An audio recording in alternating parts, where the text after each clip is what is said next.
This conference will now be recorded. So, welcome to class. So, I'm taking this class because there has been a few updates are there on the combined hormone contraception. So, now starting from the class, basically, what the CHC include? CHC will include combined oral contraceptive, that is COC, CTP, that is a combined transdermal patch. Now, this patch constituent would be necessary for part 2 people. They will get the question. So it is 33.9 microgram is ethinyl estradiol and 203 microgram uh, norelgestromin per day. Okay, this is the per day release for a CTP. Another is CVR. CVR is a combined vaginal ring, also known as with the name of a Nuva ring. It causes release of like estrogen 15 microgram and etonorgestrol 120 microgram per day. These dimensions and what type of hormone they are releasing, that would be the important question for part 2 people. So the same it is given in the guideline also. So this is combined of all is CHC, that is a combined hormone pill. Now how they act? So what is the mechanism of action? So CHC usually it acts on HPO axis. So it causes suppression of LH and FSH, and because of the suppression of excess there is a inhibition of ovulation, and this is the main action. Apart from this, there are certain other change actions are also like changes in the cervical mucus and changes in the endometrium and the tubal motility that result from progesterone. Okay, so this is the mechanism. Apart from this, now there could be the regimen in which the CHC is given, so they are different. So there could be standard and tailored approach. So the standard we already know. For COC, it is 28-day cycle where 21 days consecutively, pills are given, and 7 days there is a pill-free period. Now, a very important part that would help you understanding the questions and answering the question also, that uh, out of this 21 pill, all of you please mute yourself. uh, that out of this so we gave that usually there are 21 days of pill. So if what is the job of a 7 pill?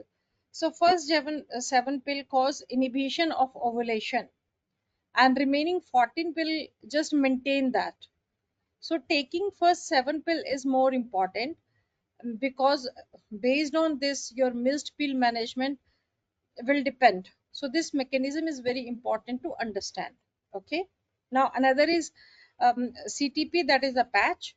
It is like first 7 days suppression of ovulation, then it is changed weekly for 2 further weeks, and fourth week is the patch free period. That time the period or withdrawal bleed will happen. CVR, it is again inserted and left in place for 21 days. After a period of 7 days, then there would be the withdrawal bleed. Okay, so these are the standard regimes for CHC. There are certain tailored CHC regimes. So what are that? In this, continuous CHC can be used. No HFI. That means there is no hormone free period, or there is extended use of CHC, and there is a short or less frequent hormone free period. So, in CHC regimen where the HFI is shortened, so that helps in more better ovarian suppression and also escaping of ovulation, particularly if the CHC use is imperfect. So that means they are tailoring it. The main job would be to reduce the hormone free period and sort of continuous use of CHC. Now these are the tailored approaches. So standard approach, that we are doing this only, and we are aware of that, and these are the tailored use.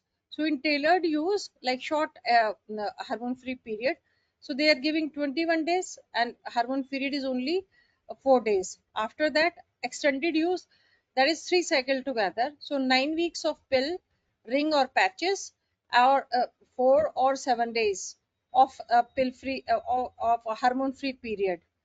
Apart from this, flexible extended use, like continuous use of active pills unless the breakthrough bleeding occurs. When the breakthrough bleeding will occur, that time there would be like a hormone free period. So this is flexible extended use. Continuous use, if it has been they are using is continuously. Okay, so these are the tailored approaches, and this is the standard approach. So you should be aware this you should be aware of, because sometimes part two the direct question can come, and part three role player may ask these kind of options. So there should be an idea about that. Now, usually when to start CHC? If they are starting within 5 days of periods, natural menstrual cycle, then no additional contraceptive is required. But if they are starting any other day, then that time additional contraceptive for 7 days would be required. And if the patient is not having periods, then they have to do pregnancy test, and then they can start this CHC. And if like there is any confusion, then consideration for follow up test after 21 days of unprotected sex is required. So if the patient is having regular periods, so we are sure we start from fifth day, no additional contraceptive. Any other day of the cycle it is starting, then 7 days additional precaution. But if the patient doesn't know whether she is pregnant, then she has at least pregnancy test has to be done 21 days after the unprotected sex. Okay, to find out whether she is pregnant or not. Now, what is the criteria for the excluding pregnancy? Like, so like since last period she has no intercourse, or like first 5 days of periods, first 21 days of postpartum, if she is not breathing, if she is fully breastfeeding, amenorrheic less than 6 months, or within first 5 days of abortion, miscarriage, ectopic, and uterine evacuation. So these are the days, like we are sure from the history that the patient is not pregnant. Otherwise, if the patient doesn't know, then they have to do the hormone pregnancy test. And ideally hormone pregnancy test, or high sensitivity urine pregnancy test, it will come positive at 21 days of periods, 21 days of unprotected intercourse. Okay, so these are sort of a criteria that helps you excluding that the patient is not pregnant.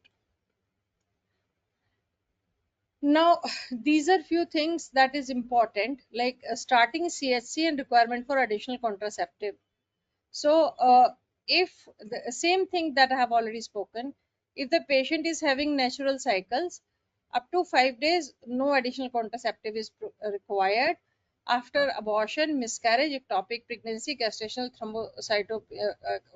trophoblastic disease, uh, up to and including fifth day of treatment, no additional contraceptive is required. Okay, no additional contraceptive is required. But apart from these two, if the patient is taking contraceptive starting CHC any other day, then they have to use 7 days of additional contraception if they are taking other pill, and they have to take 9 days of additional contraception if they are starting with the pill that contains estrogen, valerate, and dinogest. Okay, so yes are more and no is less.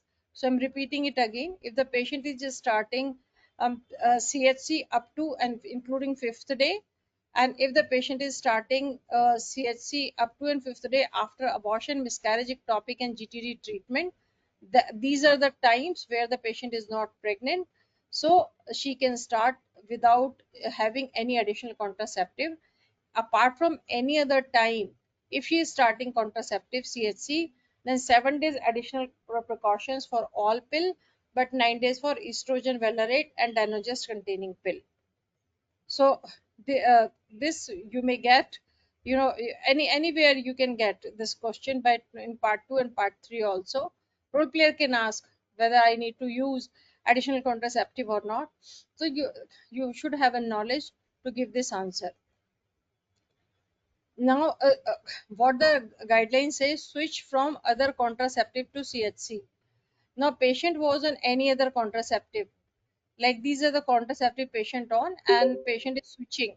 So like what is the requirement for additional contraception? So if patient is switching from one CHC to another CHC, no additional precaution is required. But if the patient is switching from CHC to POP, now she wants POP. So in that situation, 7 days of additional precaution would be required. But from all this, if the patient is switching to CHC like POP or desogestrel only POP, implant injection, that time no additional contraception is required. LNG IUS, first 7 days additional contraception is required. Okay, so if the patient is on these contraceptive and they are switching over to CHC, then if the patient additional contraception would be required, if she is taking traditional POP for 7 days, and if she is using LNG IUS, and if there had been last unprotected intercourse 7 days, so that time additional contraceptive would be required. All other time like these POP and CHC, if she is starting, then additional contraceptive is not required. This is the continuation of same only. If the patient is starting from copper coil to CHC, then up to 5 days we know nothing is required. Later other time 7 days, and same is with the non-hormonal methods other than copper IUCD. So up to first 5 days nothing is required. Any other time 7 days of additional contraceptive would be required. Why we are doing this additional contraceptive for 7 days? Because I just told in mechanism of action that when the CHC is taken for 7 days, that time only first seven CHC will inhibit ovulation, less 14 only maintain it. So there should be no disruption of the CHC in first 7 days. Now this is the failure rates. So what, like this is the typical use and this is the perfect use. So if they ask you without using contraception, how many chances of pregnancy? So in 1 year, 85% will be the pregnancy. But if they ask you what is the which method has got least method of failure, so vasectomy has the least of all. Okay, and after vasectomy, like perfect use, this injection comes where it is only 0.2% failure. No, this comes where implant comes where only 0.05% failure is there. Okay, so this table is important for part 2 people. You guys can learn, can just review it. Learning everything is very important, difficult. Now, CHC, the hormonal guideline has, there are many, guidelines associated. One of them is BMI. So this table you already know. I'm not repeating it again. What the important part that is necessary. So what the guideline says, obesity and CHC guideline. There is limited evidence that COC is not affected by BMI oral tablet, but patch, it will effect limited evidence, but will be possible reduction in the effectiveness if the woman is more than equal to 90 kg. So this part you have to kind of learn, because this would be required in your questions. Apart from this, UK MAC is 2 if the BMI is less than 34, and UK MAC it is 3 if the BMI is 35. Apart from this, if the patient goes for bariatric surgery, effectiveness of COC would be reduced, because bariatric surgery, there are certain gastric bypass, and they're using gastrectomy. That time the absorption would be less, so COC oral tablet efficacy would be reduced. Now, what is risk of VT increases with the CHC threefold if the patient has got a high BMI. Okay, so but if it is more than, then risk of CHC are high as compared to benefit. There is a small risk of VT, and there is a small risk of increased myocardial infarction and also ischemic stroke. So these are the like BMI is one of the risk factor for all these disease. Now this is important to know that UKMAC criteria less than 34 BMI, UKMAC 2. So we can easily give them. There is no issue. Even if they have got like BMI 35, then it becomes category 3. Now, if obesity is one of the multiple risk factors, cardiovascular factors, so if any multiple cardiovascular factors such as high blood pressure or diabetes or like obesity, smoking, these are the risk factor for cardiovascular disease. If any of if these risk factors are present and BMI is one of them, then CHC category for them will be category 3. Okay, it is 3. It is including patch, ring, and tablet, oral tablet, all. So it is for the CHC. If the history of bariatric surgery is there, then it is 2 if it is less than 35, and if it is more than equal to 35, then it becomes category 3. So this part becomes bariatric surgery part becomes very important for you guys. This part you already know, but yeah, this you should understand. Apart from this, this we know from our talk that if the bariatric surgery is done, then effectiveness is sort of reduced because of all these absorption things. And if these patients want to wait for pregnancy, they have to wait for 12 to 18 months. Apart from this, weight loss medication and oral contraceptive. So what the guideline says, the woman should be advised that possible medication that induce diarrhea or vomiting, such as Orlistat and laxative, they can reduce effectiveness of oral tablets, POP, COC, and oral EC. Okay, so Orlistat is commonly used medication that is given for weight loss. Okay, now this we know already, but according to the guideline also. So if the patient is going for any major surgery, for example, if she is going for bariatric surgery and the patient is on CHC, we already know this from the previous knowledge and the guideline that 4 weeks before it has to be stopped. Why we are doing that? To decrease the risk of DVT. Now this part, this part I have already spoken, but I would speak it again. If the patient is for has gone a bariatric surgery, now people, you can understand that all other choices of contraceptive, they are category 1. Only CHC is 2 if it is less than till 34, and less than or equal to 35 it is 3. So all other categories, the women who had gone for bariatric surgery are category 1. Okay, so this is important. Now drug interactions. So drug interactions, yeah, there are a few changes are there. So this we already know from the previous guideline that if we have given oral ulipristal acetate as an emergency contraceptive, then we have to wait for 5 days before we start CHC. Why? Because ulipristal acetate is a progesterone receptor modulator.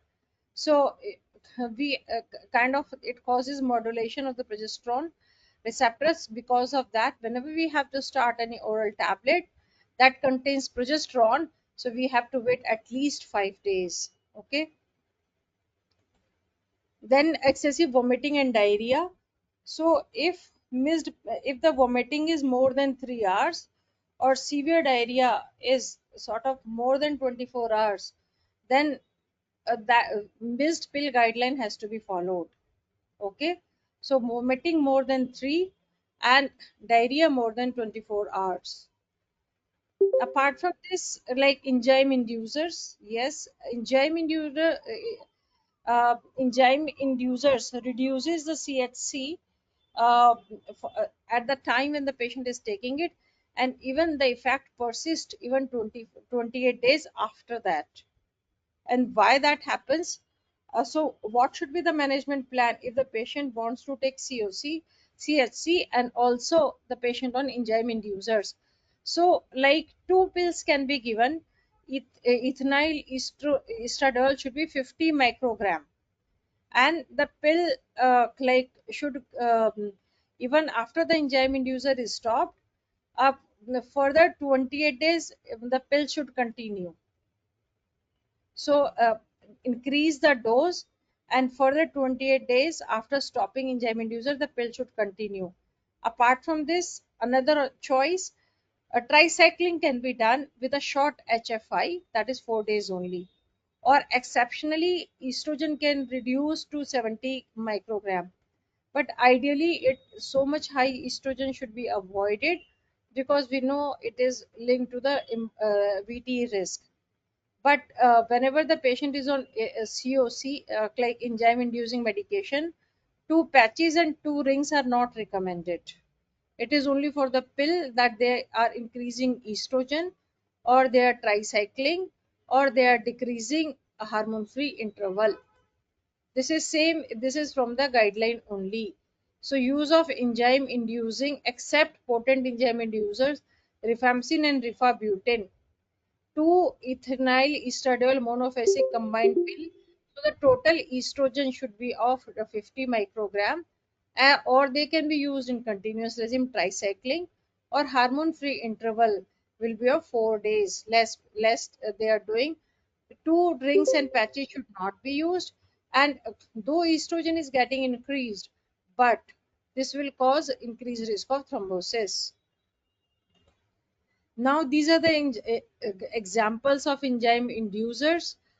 You have to know that, because role player in your question, maybe taking this. And in part 2 also, recently the part 3 question has come, where the patient was on carbamazepine, that was an enzyme inducer, and the whole case based discussion was on that only. So these are the like antiepileptics. These are antibiotic, rifabutin, rifampicin. Antiretrovirals, I'll be just speaking, and St. John Wort. Other are modafinil, bosantan, and apri piate 10. So this is from the guideline. You may get in your question. So I directly put because of that, I put the screenshot. Now, another thing that you should understand is a lamotrigine. So serum, when we take CHC and the patient is on lamotrigine, so the levels increase in the seizure frequency. Now, why it increases in the seizure frequency? Because serum levels of lamotrigine will be reduced. Now, how they are reduced, let me speak about that. So, see, enzyme inducers, what I was speaking, what they cause induction of uridine diphosphate glucuronide transferase enzyme.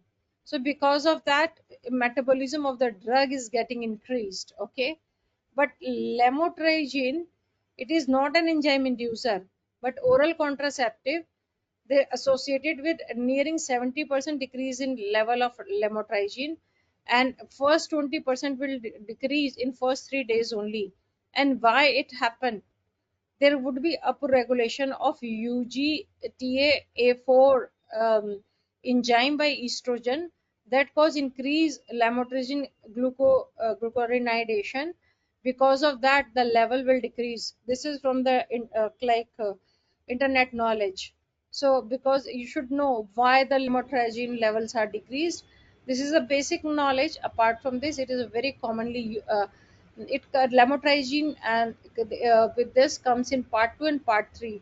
So you should know the clear knowledge why the levels of estrogen are decreasing in the so because so if the patient is on monotherapy, so ideally, it has to be changed, or another medication has to be added. But this happens with only with estrogen containing pills only. It doesn't happen with progesterone pills, implants, injection, or LNG IUS. So lamotrigine has got interaction only with estrogen containing pills. Okay, so this part is it is basic knowledge. Now this part, the same thing again I have explained. So in fact, with the enzyme inducer, CHC will be affected, POP will be affected, implants will be affected. Most of the time, I have seen the students, they make a different, they make this thing wrong. Implant, they will put in a category that is not affected by the enzyme inducers. But sorry, people, implants and oral EC all are affected by enzyme inducers. This knowledge is very important for you, because mostly when the in the exam questions come, they will put some enzyme inducer. This is like common thing that I have noticed. Now, what if the patient is on enzyme inducer? What are the choices you can give? Number one is injection, DMPA. Number second is a copper coil or hormone coil, or these are the three method of the contraceptive you can offer to the patient if she's on enzyme inducers. You should have a clear idea about it, because I have seen when all of a sudden question is asked to the students, then they have a sort of a thought block. So injection and coils, just remember two words: injections and coils can be used in a patient who is on enzyme inducers. This is a screenshot from your epilepsy guideline. It is like it is the area where the question comes. So if you have to remember, like I used to remember, all Zappins, triple P, topiramate are enzyme inducers. All Zappins means carbamazepine and oxymazepine, aceclarbamazepine, all Zappins. 3P, these are 3P: phenytoin, phenobarbital, primidone, and topiramate. So these are the enzyme inducer. Just remember the enzyme inducers. Rest all other your like antiepileptic medications, they doesn't induce.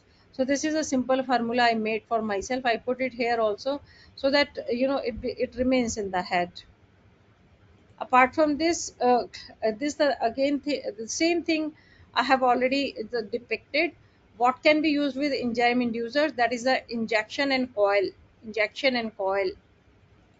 Now, this uh, what is the interaction with HIV medication? So HIV medication, we know that it has been divided in RTI and RTI, and also a protease inhibitor. So like NRTI, uh, there is no extra precaution is required. What are the NRTI medication? These are the names. If you can like just go through it: ABC and emicetrabine, and lamivudine, zidovudine, and tenofovir. So these are the like non-NRTI NRTI medication. That is a nucleotide reverse transcript inhibitor. There is no relation with any of the contraceptive method. Anything can be used. Now, come to non-NRTI. That is the non-nucleoside reverse transcriptase inhibitor and contraception. So these are enzyme inducers like nevirapine, efavirenz, and etavirenz. So these are enzyme inducers, and with the enzyme inducers, we can use only two methods, that is injection and coil. Just I put in a different here, so that if it comes in your exam, you'll be able to answer that. So these are the enzyme inducers. Now, a protease inhibitor like protease inhibitor, these are those who are starting with veer, like ritonavir, or lopinavir. Usually they are enzyme inducers. So injection and the coils would be beneficial for them. This is a table from the your guideline, like epilepsy guideline. Just in summary, what can be used and what cannot be used. So now you can see CHC and POP oral tablets will be category 3, and in non and lamotrigine will be category 3 for CHC. Rest all are category 1. Rest all are category 1. Okay. Now, this part I have already explained. that in the instruction of the missed pills to be followed if vomiting occur within 3 hours and diarrhea for more than 24 hours. Now there are up till now there had been less changes, but incorrect use of pill, this they have changed it like anything. So this is completely updated now. And this is separately for COC, CTP, and CVR. So start with the COC. So late start of COC. Now this is very very important. This chunk of the class is very important for part 2 people. Confusing question do come. So late start of COC, like equal to less than or equal to 9 days. Okay, less than equal to 9 days. So what to be done? So like take the most recent pill, continue the remaining pills, and additional contraceptive, and follow pregnancy test, because we know if the 7 days has been passed, maybe ovaries usually resume ovulation, and it happens in 48 hours. So 7 plus 2, 9 days. So possibility of ovulation is also there. So because of that, if the patient gives history of unprotective intercourse during this period, emergency contraceptive has to be taken, and this has to be done. A recent pill, remaining pill, additional contraception, and follow up pregnancy test. Okay, so now this is the summary. If there had been late start of pill, less than and equal to 9 days, if the UPC is there, emergency contraception. Okay, additional most recent pill now, continue remaining pill, additional contraception for 7 days, and follow pregnancy test.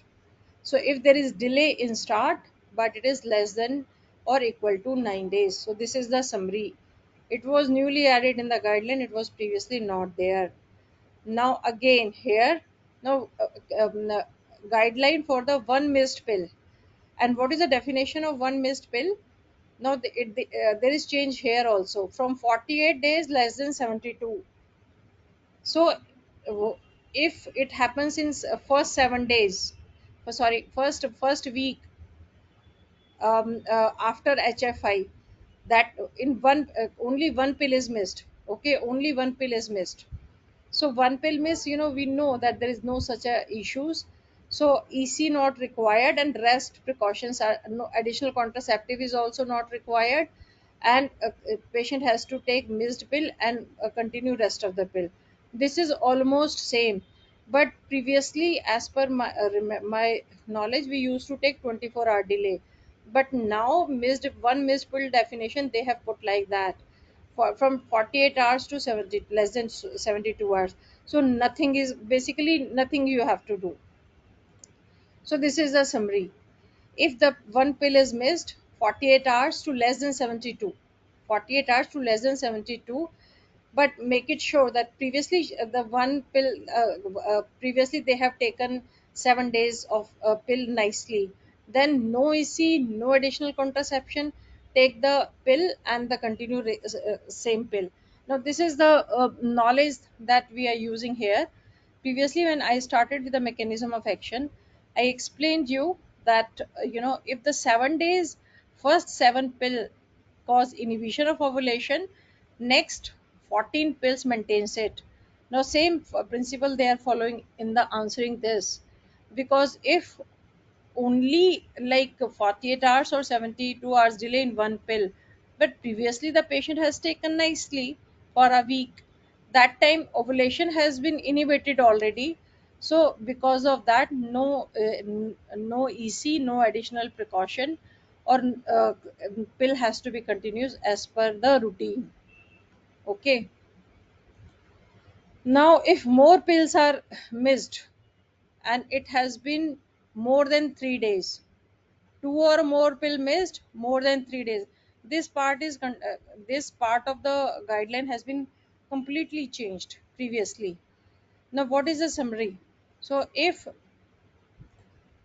2 to 7 days pills are missed, 2 to 7, so they have divided in two parts, like two, number of pill missed 2 to 7 or more than 7?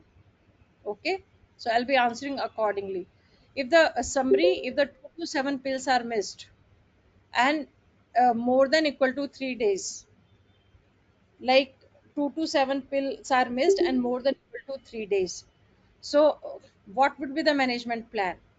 If the patient has missed 2 to 7 pills and more than 3 more than equal to 3 days in week number 1, we already know week number 1, if the pills is missed, ovulation is not inhibited. So see uh, emergency contraception would be necessary. 7 days additional precaution, she has to take that pill and remaining pill and follow up UPT. Why follow UPT? Because if first 7 days the pills are not taken accurately, then there could be ovulation may resume. So follow up UPT. So this is this is for the week number 1. So she has to do in week number 1's EC, 7 days precaution or avoid sex for 7 days. Take most recent pill and continue remaining pill and follow up UPT. Now, the if same thing happens in week number 2 and 3, so this is change here. They have to avoid hormone free period. Rest is same, 7 days precaution, take most recent pill and continue same pill, remaining pill as per routine. So previous guideline it was not like that. Now they have completely changed this miss pill precautions. Is it clear, people? Is it clear, Yes, people? Okay. yes, yes. Yeah, so this you should know, because for part 2 and part 3, people, the question will come from the place of the guideline where there had been change. Now another, if more than 7 pills have been missed any week, more than 7 pills, so consideration for emergency contraception. If the unprotected sex has happened, immediate UPT has to be done, because maybe she's already pregnant. New start contraception, 7-day precaution, and follow up UPT. Okay, so this is again the new identity in your in your missed pill summary. Now this is the same thing I'm speaking. So this part has been changed. Okay, this part has been changed. So 2 to 7 pill missed, or and more than 7 pill missed. So this is a summary for 2 to 7 pill missed, more than less than 3 days. So week number 1 EC, precaution, continue the pill, and follow up UPT. Week number 2 and 3, hormone free interval has to be avoided. 7 days additional precaution. Take recent pill, continue pill as routine. This is for 2 to 7 pills, and this is if the more than 7 pills are missed anytime. EC, immediate UPT, new contraception, 7 days precautions, and follow up UPT. So this is completely changed from previous guidelines. Now, incorrect use of patch. A small change has occurred here also. So now, so if the late start, that means more than uh, no, less than equal to 8 days, like 24 days late, 24 hours late is there. Usually there is 7 days of patch free interval, isn't it? So if it is like 8 days, so one day is more. Okay, no, it more, less than, it is less than and equal to 8 days. Then like there had been 8 days with the when the patch was not taken, so there could be possibility of ovulation resumption. So EC, if the UPC has been taken, attach new patch, 7 days contraception additional, or avoid sex for 7 days and follow up UPT. Okay, so it is like if any miss happens in first week, because only 24 hours late is there, so this is the late start of the patch for 24 hours. Now if the patch has been detached for less than 48 hours, so if the patch has been detached for less than 48 hours, then what will be the precautions? What will be the precautions? Like attach new patch, keep new patch, schedule time, no additional precaution. This is only there where like previous 7 days the correct has use has been done. Because if there has been previous 7 days correct use, that means ovulation is inhibited. So now if the detached is there for less than 48 hours, there would be no issue. So because of that, nothing is required. Just attach new patch. It is not the same patch, because you can understand same patch, that sticky material will go. So attach the new patch, keep patch as scheduled, and no additional precaution. That means if the patch is like detached for less than 48 hours, usually nothing is required. Now if the patch is detached more than 48 hours, okay, if the patch is detached more than 48 hours, week number 1, it is same as COC. Emergency contraception, attach new patch, keep patch scheduled removal, 7 days additional precaution, follow up UPT. Week number 2 and 3, it was same as a missed pill. Attach new patch, keep patch removal, keep scheduled patch removal, 7 days additional precaution, but avoid HFI. So now I just summarize: less than 2 days, no problem, do nothing. More than 2 days, week number 1 EC, new patch, and rest continue same, follow up UPT. Week 2 and 3, new patch, 7 days additional precaution, avoid hormone free interval. So this, there is a change here. Previously this was not there. Previously week 2 and 3 management was different. Now patch week 2 and 3 management has become same. Okay, so this is the change in the patch, incorrect use of patch. Now incorrect use of CVR, that is a ring. So if there is a late start, like usually we know that the ring free interval is 7 days. So if it is like less than equal to 8, then same as the patch thing. Like if any intercourse, then EC, attach new ring, keep new ring, and 7 days contraception, and follow up UPT. Okay. Now if it is less than 48 hours, and the pill, the ring has been removed, unscheduled removed for less than 48 hours, then but previously the patient was using fine only, so nothing is required.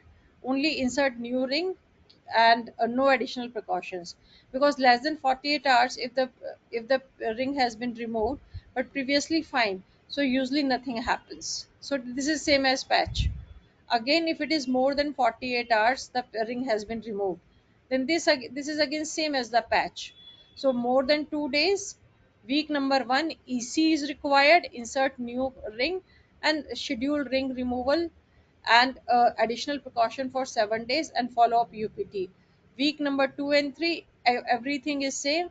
In week number 2 and 3, HFI has to be avoided.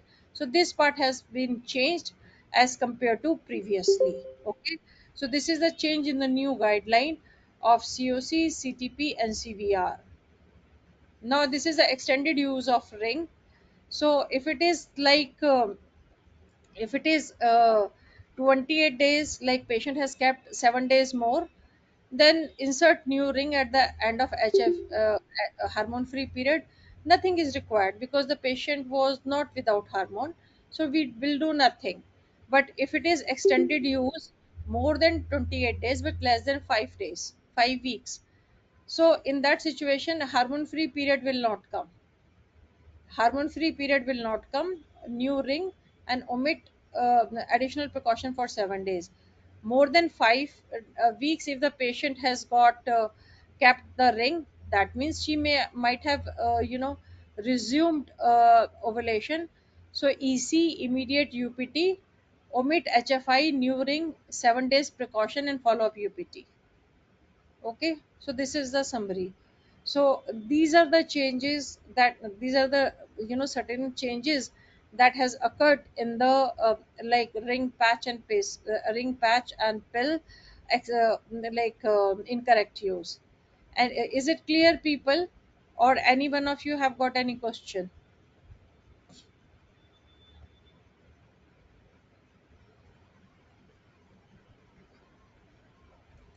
Okay, so this is like it's almost same.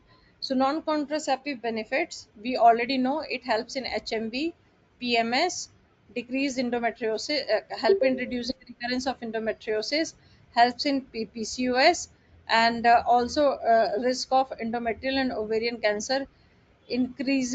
Like significant reduction is there. Okay, significant reduction is there, and also it reduces the risk of colorectal cancer. Apart from this, endometrial cancer, if the 5 years of OC is used, it will decrease 50% reduction in endometrial cancer, and this will be there for 10 to 15 years of use. Okay, or CSC and ovarian cancer, if the OC is used for 10 years, there will be 50% reduction in the ovarian cancer. Now, what are the health risks with the CHC? Health risk, we already know that there is increased risk of VT is there, and this usually depend upon the progesterone type and estrogen dose. Okay, progesterone type and estrogen dose, though the absolute risk is 5 to 12 per 10,000, as compared to non CSC user it is 2 per 10,000. Okay, so 5 to 12 per 10,000, non CSC user 2 per 10,000. Fatal VT will occur only in 1%. This is from your guideline only. Numbers are from guideline. Now, like VT is highest. This is important. The risk of VT is highest in the months immediately after initiation or restarting of CHC, and even after a break of 1 month. So this reduces over the 1 year of use and remains stable till after. Because of that, so every time you start CSC there is increased risk. If you start stop, then the risk is more. But if the patient is like sort of continuously taking it, then after 1 year of use the risk remains stable. Because of that, the recommendation is frequent stopping and starting of CSC should be discouraged. Okay, frequent stopping and starting of CSC should be discouraged. Now this is the now you can see this. So if the patient not using any contraceptive, 2 in 10,000 risk. If the patient is using CSC containing LNG norethistron, then it is 5 to 7. With the etonorgestrel and patch and ring, it is 6 to 12. And with the drosperinone and desogestrel, it is 9 to 12. So this table is important. People, this table is important for part two people at least, and part three also. You should know that the highest will be with the drosperinone, and also with these are CTP and CVR. So this is the generation of progesterones. Just in knowledge, no need to know too much about it. So first, norethistron we write frequently in our practice. It is first generation. Second generation is LNG IUS, whatever we are using. So these are like good one, that they have got less chances of additional less chances of DVT. But drosperinone and that they it have a high chance. You can see drosperinone has high chance. LNG and norethistron has got less chance. So these are the COC that contains norethistron and LNG. They are better in terms of DVT risk as compared to new, that is a drosperinone. Now, cyprotron acetate also you should know, because many of the time the question comes. So, cyprotron acetate, it is anti mechanism of action. That many time I have seen question. So, cyprotron acetate is anti-androgen and progesterone medication. it binds on an estrogen, sorry, it binds on androgen receptor. Okay, and it is binding on androgen receptor. This is the mechanism. We it take care of that increase androgen. Because of that, it helps in acne.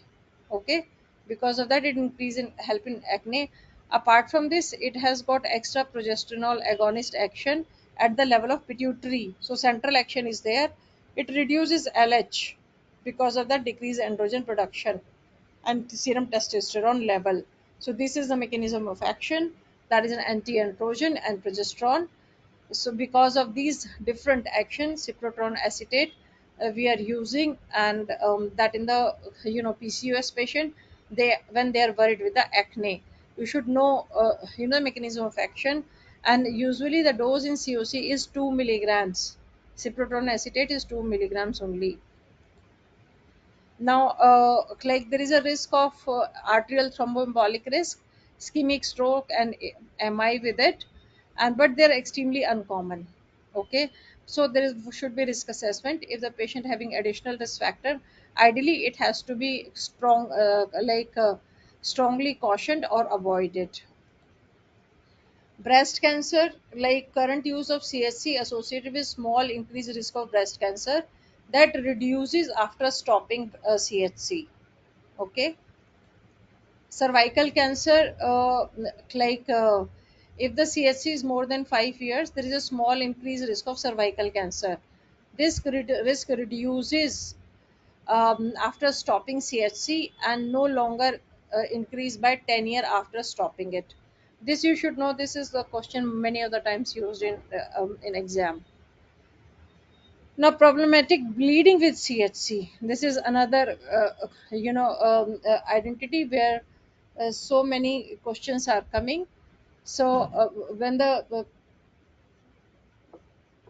patient is coming with a problematic bleeding with a hormonal contraception, so what we have to do, so we have to kind of take um, history, whether the method is correctly they are using, or they are taking any medication that are inducing, or absorption is a problem, or what really is happening.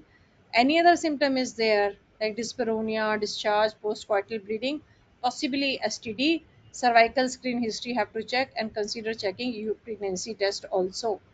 So this is the same thing that I have just spoken. Apart from this, now if the patient comes to you, patient has started hormones, and there is a bleeding is there, problematic bleeding, but it is less than 3 months.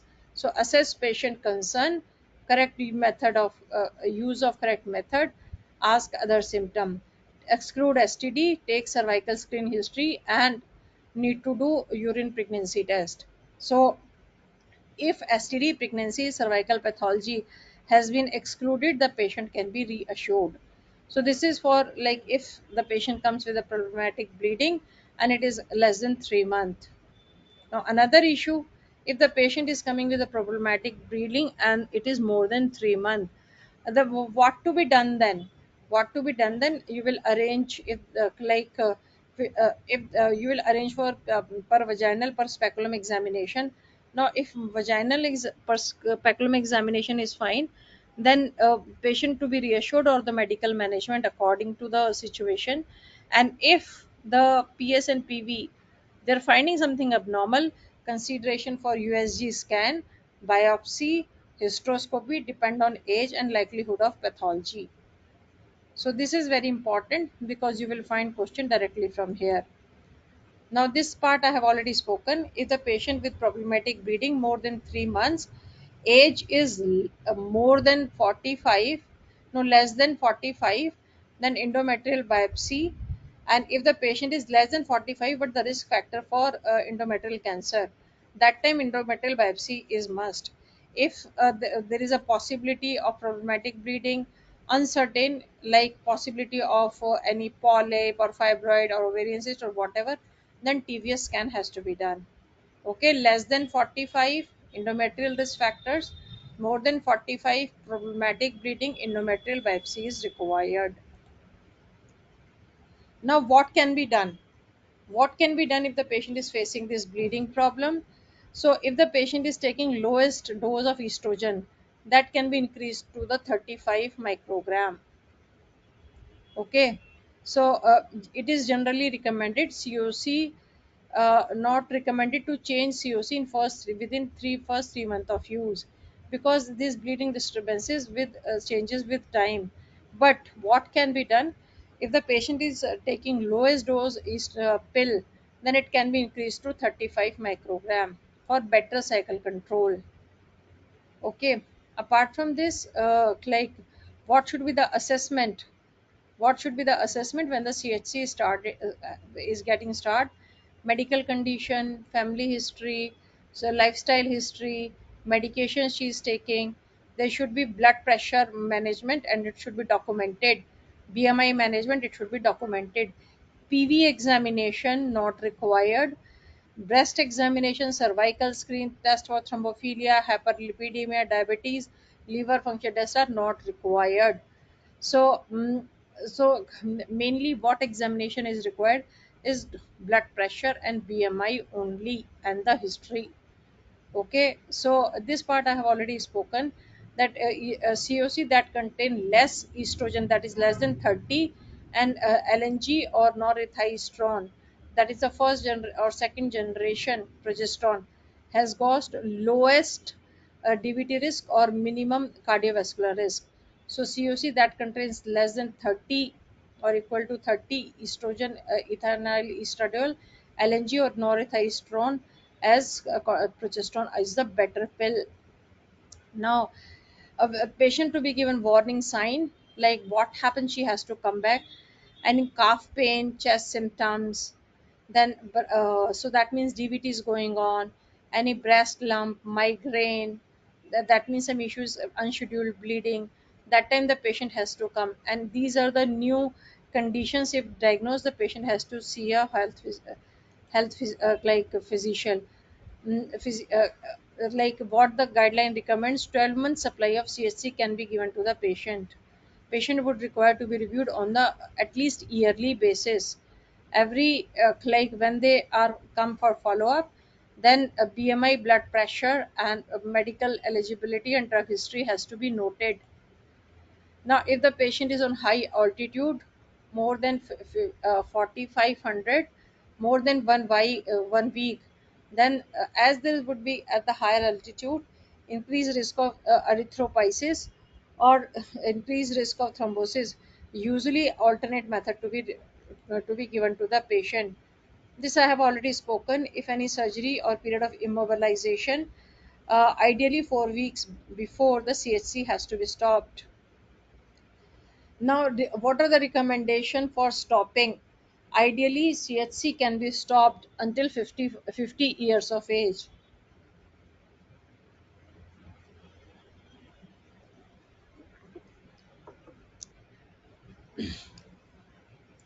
So CHC can be considered as alternative to HRT for the relief of menopausal symptoms and prevention of bone mineral density. So till 50 CHC can be used. This is the message. Now this is sort of a complex thing that they have put in the guideline towards the end, by but I just make a small summary of it. Like if the patient from CHC going to another method, what is the criteria for that? Like if it is a day one of from CHC to another contraceptive, so from day one of hormone free period, she can opt for any other contraceptive, no precaution. If it is day two of hormone free period, for LNG, for other contraceptive change, no precaution. But for LNG, they had to continue CHC for 7 more days. If it is like 3 to 7 days of hormone free period, then they had to continue CHC at least for 7 days if there had been unprotective intercourse in between hormone free period. After 7 days or 1 week after hormone free period, 7 days of additional contraceptive would be required. And week 2 and 3, if from CSC changing over to any other method, no additional contraceptive is required. Apart from this, now over 40 years of age, what they have said, like the woman more than 40. So if they are taking COC with the LNG and norethiostrone, DVT risk is less. That part I have already explained. COC, they should take less than 30 microgram ethinyl estradiol. Apart from this, extended or continuous regime would be good. Why? Because if the less hormone free period, so better control of menopausal symptoms would be there. They can continue till 50 years. 50 years, okay. Now again after 40 years, the woman, if the patient is more than 50 years, then whether, what is the menopause definition? 1 year post menopause, 1 year of amenorrhea. But if the patient is on like taking progesterone, any progesterone contraceptive, that time there is a axis of central axis, it affects. So they have to do FSH measurement. But if the patient is to find out whether the menopause has happened or not. But in CHC and HRT, suppressed level of both hormones are there. That time doing FSH would not suffice. So in general, all women can seize contraception by 55 years of age. Why? Because after that usually the pregnancy will not happen. Okay, but in our previous guideline also we know that if a woman has period stopped by 50 years of age, less than 50, she has to use contraceptive for 2 years. If it is more than 50, she has to use contraceptive at least for 1 year. Apart from this, if the woman age is more than 55, then she can she can like there is no risk of pregnancy, so no contraceptive is required further. So LNG IUS can be used for 5 years for endometrial protection as a part of HRT, but it has to be changed every 5 years. Okay, so this part you should know. Apart from this, POP, IMP, and DMP, they are not used for any HRT or endometrial protection. Progesterone only methods are contraception are safe as contraception along with the sequential HRT. So that means if for endometrial protection as a part of HRT, only LNG IUS can be used. Okay, so this was some updates when the 40 patient is more than 40 and contraceptive. Now another guideline, the patient is postnatal and CHC. So what to do? So in the postnatal patient, usually the risk assessment is done. So what are the risk factors? Risk factors are immobility, BMI 30 or more, PPH, cesarean section, preeclampsia, smoking. So if these risk factors are there, then CSC 6 weeks postnatal should not be used. If no risk factor and no breastfeeding, we can start after 21 days. Okay, so if the patient has got so much of risk factor, no CSC 6 weeks postnatal. But if the patient on risk assessment no risk factor and she's not breastfeeding, then after 21 days CHC can be started. Now this is very this you should know only for breastfeeding. If the patient is breastfeeding less than 6 weeks, category 4, 6 weeks to 6 month category 2, and more than 6 months it is category 1. Okay, so these categories you have to remember only because it is asked in exam. Now the patient is not breastfeeding less than 21 days, no risk factor, no no risk factor. This is less than 3 weeks. Okay, less than 3 weeks with risk factor it has to be 4, without risk factor it is 3. So 4 and 3, from 3 to 6 weeks. Then if there are risk factor, then 3, no risk factor it is 2. Because 21 days not no risk factor and not breastfeeding mother, we can start it after 21 days. Same is showing here. More than 3 weeks, no risk factor, category 2. And more than 6 weeks, like it becomes category 1. I'm repeating it again. Breastfeeding mom less than 6 weeks, 4. 6 weeks to 6 months 2, then it is more than 6 months it is 1, so it is 4 to 1. But non breastfeeding mother, then if the less than 3 weeks, if the risk factor is 4, without risk factor 3, 3 to 6 weeks with risk factor 3, without risk factor, as I already read, it is 2, and more than 6 weeks the patient has got no problem, she becomes category 1. Apart from this, inflammatory bowel disease, so efficacy of oral contraceptive to be reduced in the patient who have small bowel disease and absorption. If the patient is going for any surgery, 4 weeks before she has to stop the oral contraceptives. Now this part has become new. This guideline has come new only in 2023 only. It was not there before, and the question from this guideline is coming long back. Now, in the breast cancer patient, when the contraception is not required, if the patient is 55 years of age, if the 50 years and 1 year postmenopausal, if chemotherapy, if the FSH was taken before chemotherapy and it was it was more than 30, these are the three condition contraceptive not required in breast cancer patients. Apart from this, in any breast cancer, regardless of hormone status, hormonal contraception or progesterone hormone contraception generally should be avoided. So, no hormone can be used. No hormone can be used in the patient who have having breast cancer. Why? Because there is a risk of recurrence and also there is a risk of thrombosis. Okay, part 3 already the question is there, breast cancer and the contraceptive choices. Now highly like options for breast cancer patient non hormonal contraceptive, this would be copper coil, that is 99% effective, female sterilization or male sterilization. So copper contraceptive, reversible contraception, male and female sterilization, these are the method of contraception for breast cancer patient. Emergency contraception, copper coil is more appropriate, but if the patient wants, then LNG and ulipristal can be offered. There would be no problem with that. Okay, this was the question that keeps on coming from long time. Patient is breast cancer, oral emergency contraception to be taken or not, so that is cleared by this guideline.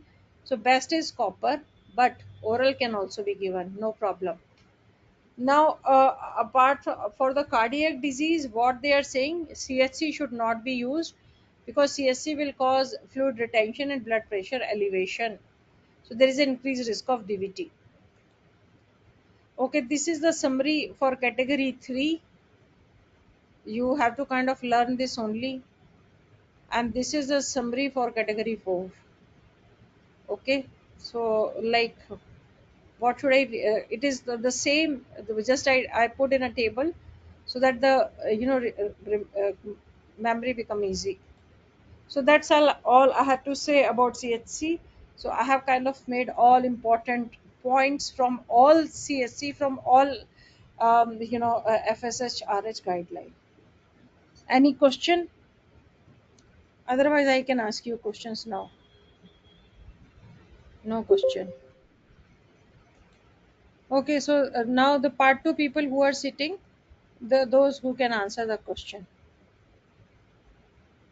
So 19-year-old girl, parity is 1 plus 0, spontaneous vaginal delivery, first pregnancy unplanned. She wants reliable method of contraception.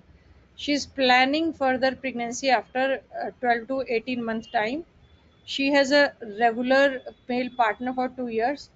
Periods are irregular, heavy, and there is also increased facial hairs that requires electrolysis. She has been diagnosed with PCOS. On family history, there is no relevance. Examination, this is the examination finding. So, what will be the method of contraception? Any choice? Anyone can speak. Anyone want to speak or not? Combined oral contraceptive. Yes, combined oral contraceptive. Very good. Now, this is very good question. So, you are going to prescribe CHC for 15-year-old girl. She has cerebral palsy. She become distressed in her period. What is the method of regimen best suitable for her? For 9 weeks of pills, 2 weeks break.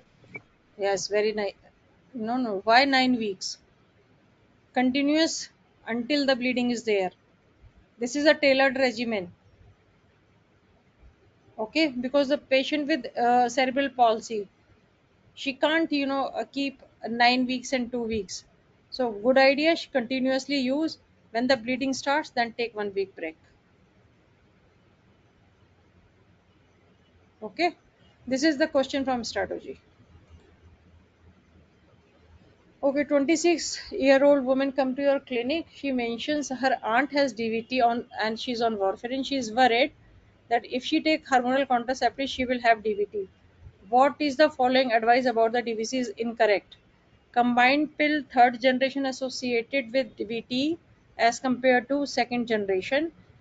Risk of DVT increase with the number of year of usage. There is little data to support that increased risk with oral or injectable progesterone only pill. Thrombophilia screen is not recommended routinely before use of CHC. So, what is incorrect? The risk of VT increases with number of years of usage. Yes, because risk of DVT it remains,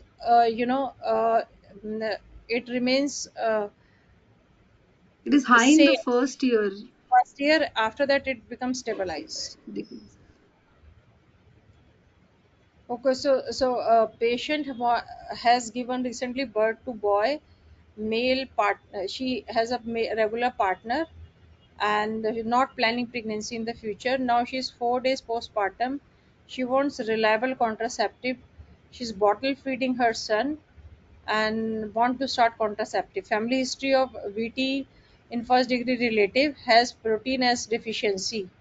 What is the best suitable method?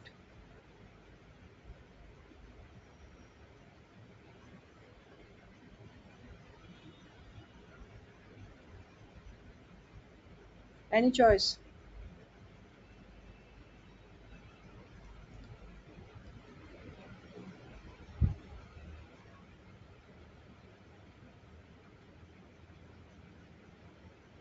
Implant? Yes, implant.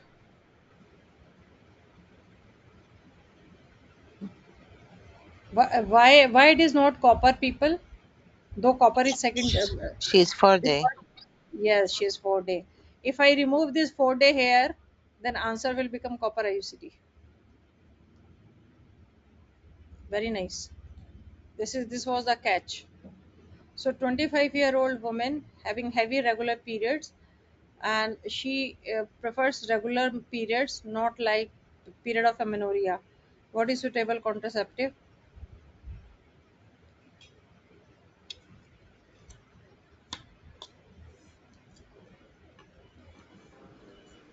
Combined oral pills.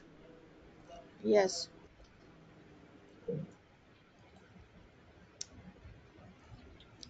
Okay. 28-year-old woman got up from the bus, slipped, fractured acetabulum, and her DEXA scan shows she has got osteopenia. She's amenorrheic with the insertion of etonorgestrel. Has been using last 8 years. BMI is 17. BP is fine. So, what would be the suitable method? Ma'am, ethinyl estradiol 30 microgram with LNG 150 microgram, because we have to change her progesterone as she's at high risk of DVT.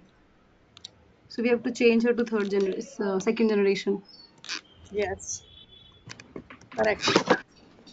40-year-old woman married, finished tamoxifen breast cancer, diagnosed 5 years back. Now she's regular period, cervical fine. She wants contraception. Breast cancer patient.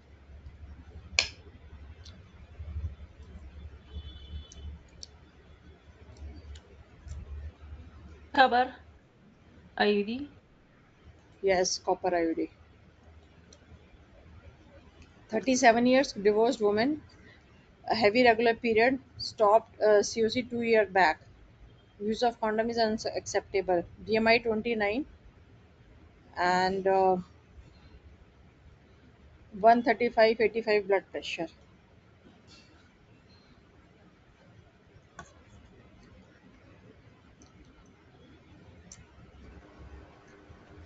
LNG IUS? Yes, it should be the answer. LNGIUS, and the key word is heavy regular period. Hmm. 24-year-old woman wants contraception, complains of acne.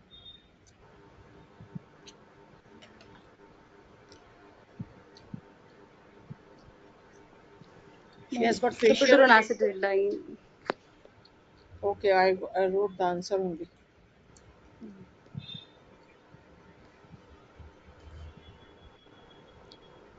Okay, 20-year-old Asian woman, new relationship. She has using POP. She became pregnant. Pregnancy was terminated. She wants still keen to take pill, but she suffered acne. So what would be the answer?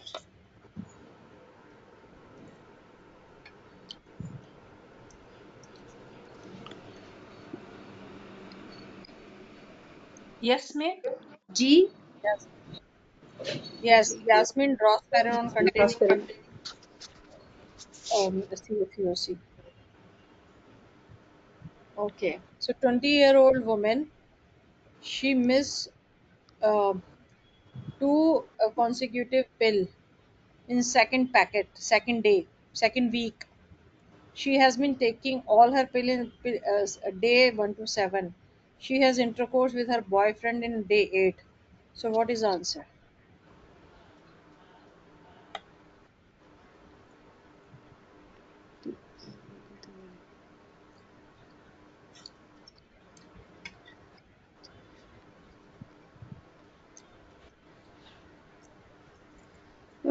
D? B.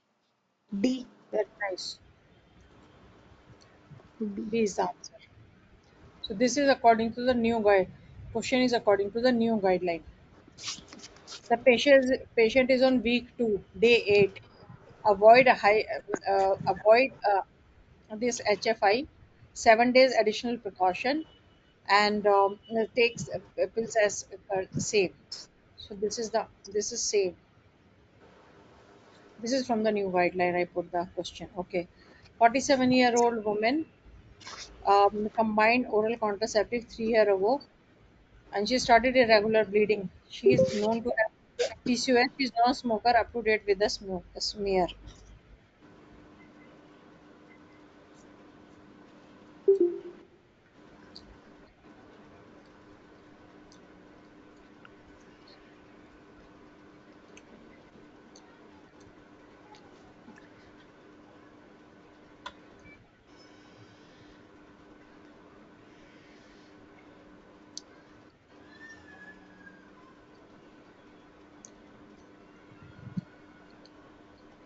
47-year-old. B? Ma'am, B? Increase the dose and if not resolving, then consider EB. Yes. If the patient is more than 45 years, irregular bleed 3 months, more than 3 months, biopsy. This is the answer. Patient more than 45 equal to consider USG biopsy hysteroscopy depending on pathology. 24-year-old patient with irregular bleeding after starting COC, no medical problem. She's in a new relationship, up to date with smear. What to do?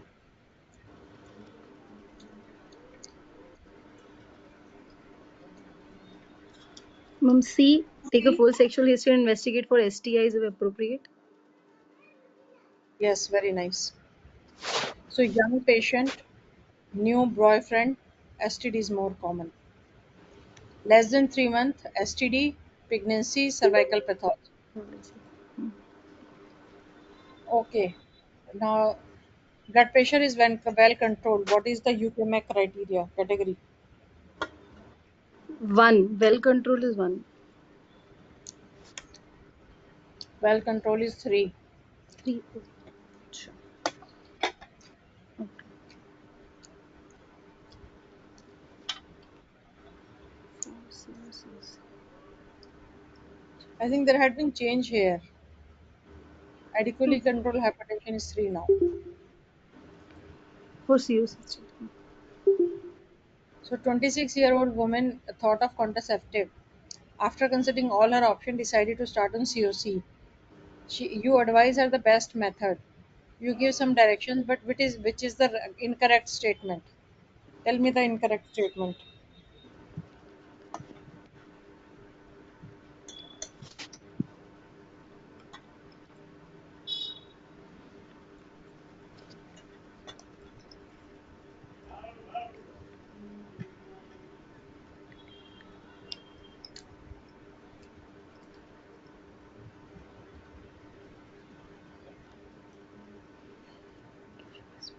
Answer is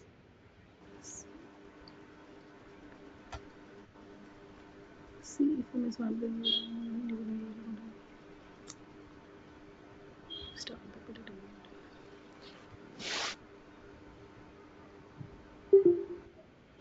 All are looking correct. oh no, C. C. Na? Okay. Because only one pill is missed. Then they are saying you need Okay. to use that Okay. contraception. Okay. Haan, not required on one pill. Not Then. required. Okay. Yes, not required. Okay, one pill, nothing Hmm. is required. Hmm. This everybody knows. Who will reduce the contraceptive? Rifampicin. Yeah, this is the question you know. Which of following characteristics are associated with a combined pill?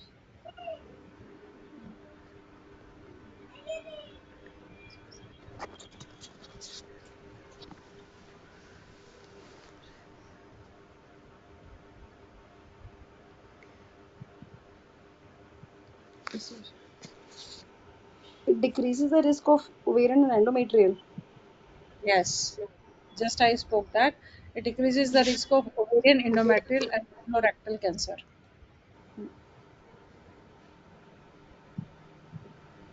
So, 39-year-old woman consult you with regards to risk of venous thromboembolism. She shows you a brand that carry 35 estrogen and LNG and north ethiestone progesterone. How would you counsel her?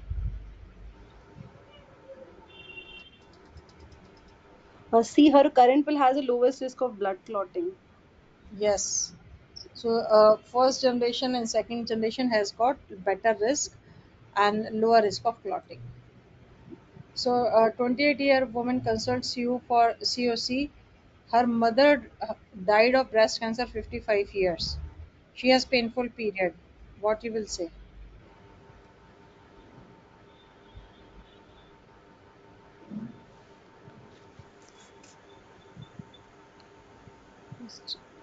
She can use.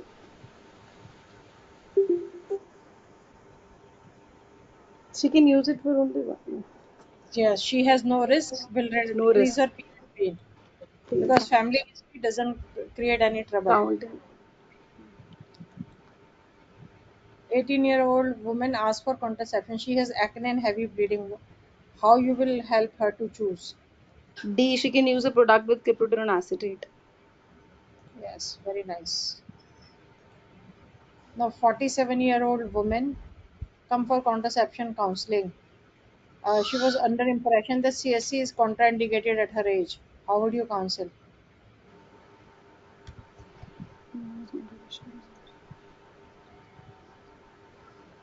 Age alone is not a contraindication to any method. Ideally, they should answer yes. Because up to 50 we can use it. She can use it. Okay, so this is very good question. So, a 33-year-old woman on CSC. She has now a traffic accident and now she's on prolonged mobilization. Orthopedic surgeon wants your advice. So, what is your advice from them?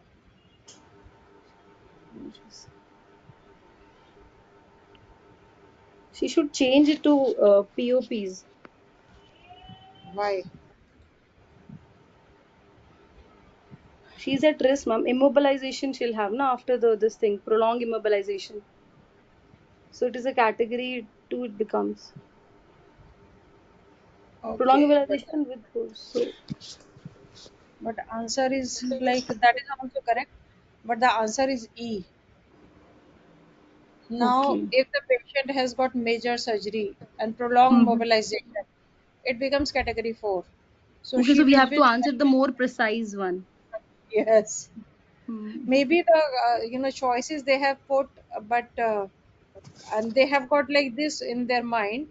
Though D can also be correct, Ma'am, but but in we case I think if she asked for contraception, then that answer would be better. yeah, but the here the orthopedic surgeon wants your advice regards to CHC. So Okay. therefore the answer is E. Major surgery, prolonged immobilization 4. Major surgery without immobilization is 2. So this is the message. This part, a lot more number of questions are coming. So these categories you have to remember only.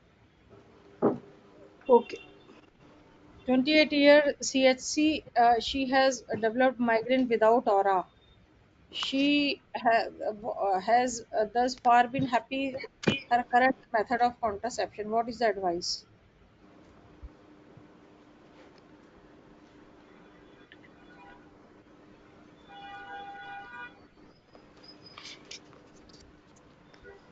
She can continue if she has no risk factor for the cerebrovascular accidents. But now she's category D. Oh, She's three. D. D, D. Okay, category D. 3 it has come. migraine with aura at any age is 4. Migraine without aura at any stage starting is continuation is 3. So the patient is already on. So and she has migraine with aura. So if you want to continue, then it becomes 3. Okay. Okay. Okay. 22-year-old woman on CHC complaining of unscheduled bleeding last pack. She has never had a smear before, otherwise well. Last pack she's having bleeding and she's 22. STI screening. Q.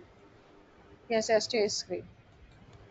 So the patient was on CHC 3 months ago. She traveled with her boyfriend 2 months after going on a pill. Now she comes back with unscheduled bleeding. She has cervical smear 1 year back. 2 week on trip. She is having severe gastroenteritis. Pregnancy Not test. pregnancy, ma'am. Pregnancy, M. Yes, pregnancy test. Because gastroenteritis, new boyfriend, trip, possibility of like less malabsorption of oral pills, pregnancy test. 33-year-old patient on a patch for 6 months. He present 2 month unscheduled bleeding, and bleeding has been scheduled. First 3 months she was on time. She's up to date with her smear. So what to do?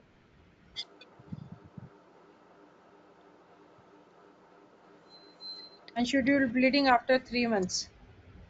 In What is the change the dose. after 3 months unscheduled bleeding? E, ma'am. No. Endometrial Yes, biopsy. biopsy. If the risk factors, if the patient is more than 45, less than 45, and if the risk factor for endometrial cancer, but Ma'am, the it is patient still doesn't, written she's up to date with her smears. so she can have any other cause also, but you have to do Okay. examination. Maybe Okay. polyp. Okay. Yes.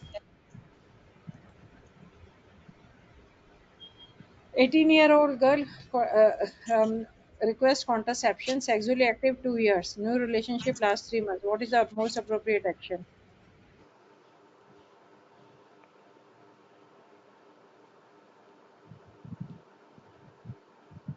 Combined oral pills. And Condoms. Double touch method. double dose. 42 years old, Parathi requests contraception. She is on COC for many years. She recently become forgetful and non-hormonal contraceptive she wants. LNGIUS. Non-hormonal. Oh, not hormone, sorry. Copper T, Copper T. 26-year-old woman has given a baby 1 month ago. Breastfeeding. She used a COC before. No complaint with that. She has needle phobia. She requests short-term contraceptive. Progesterone only pills? Mini Yes, pills? Hmm. minutes. 29-year-old, 37 BMI, requesting permanent contraception. She fell pregnant with COC. She has intracontraceptive device. She didn't like that. She's worried for weight gain with Implanon and Depo-Provera. So, what is the most appropriate action? Permanent sterilization.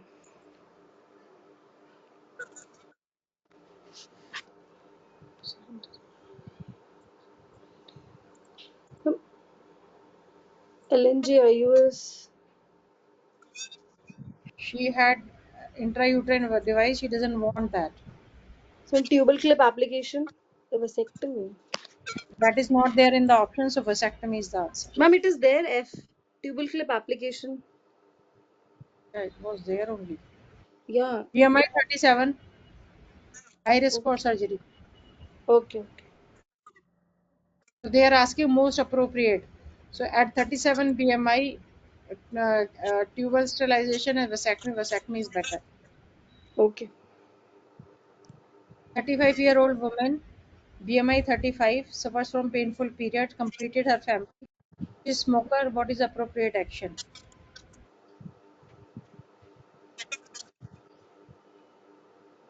LNGIUS. Yes. Okay. So that's it. Any one of you have got any question can ask me. Ma'am, in general, I just want to confirm few doubts. For example, if general they ask the most effective contraception is the it would be copper T, right?